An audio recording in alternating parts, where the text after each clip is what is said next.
PM care fund में एक साल में ब्याज से ही बढ़ गए 470 करोड़ रुपए।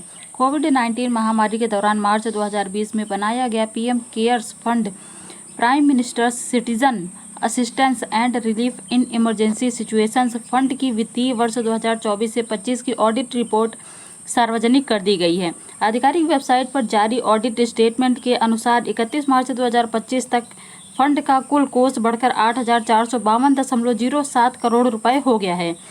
इस ऑडिट रिपोर्ट के सामने आने के बाद फंड के बड़े हिस्से को बैंक में रखे जाने, कम खर्च करने और रिपोर्ट जारी होने में हुई देरी को लेकर सामाजिक कार्यकर्ताओं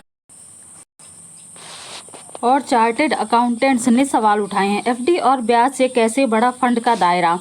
रिपोर्ट के मुताबिक फंड की कुल राशि का बड़ा हिस्सा फिक्स्ड डिपॉजिट एफडी के रूप में रखा गया है। वित्तीय वर्ष 2024 से 25 के दौरान पीएम केयर्स फंड को जितना डोनेशन लगभग 480 करोड़ रुपए मिला, करीब करीब उतनी ही रकम 475 करोड़ रुपए उसने फिक्स्ड डिपॉजिट और सेविंग्स अकाउंट्स पर ब्याज के रूप में कमाई है।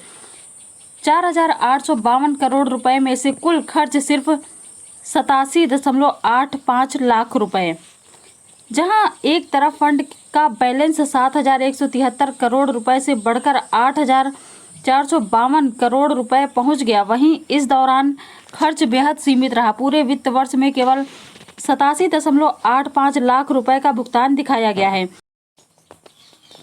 इस खर्च में से 87.84 लाख रुपए PM cares for children scheme Covid महामारी में अनाथ हुए बच्चों की मदद के लिए जारी किए गए।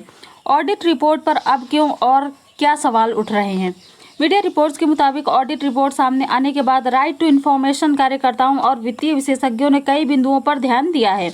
एक सूचना का अधिकार आरटीआई कार्यकर्ता ने सवाल उठाया कि जब यह फंड आपातकालीन स्थितियों और आपदा राहत के लिए बना था तो 8,452 करोड़ रुपए जैसी बड़ी रकम को निष्क्रिय क्यों रखा जा रहा है। उन्होंने देखा कि उपलब्ध राशि का केवल 0.01% ही इस्तेमाल किया गया। रिपोर्ट में डीआरडीओ और एनएचएआई जैसी क्रियान्वयन एजेंसियों ने 324.66 करोड़ रुपए का रिफंड मिलना दिखाया गया है।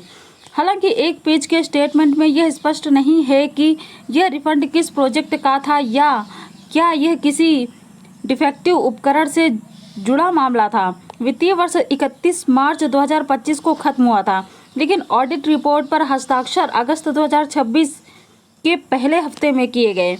चार्टर्ड अकाउंटेंट्स का कहना है कि 2 वित्तीय वर्षों FY 2024 और FY 2025 का ऑडिट एक साथ काफ़ी देरी से किया गया। विपक्ष और कार्यकर्ताओं का आरोप है कि कैग ऑडिट और आरटीआई के दायरे से बाहर रखे जाने के कारण फंड में पारदर्शिता की कमी बनी हुई है।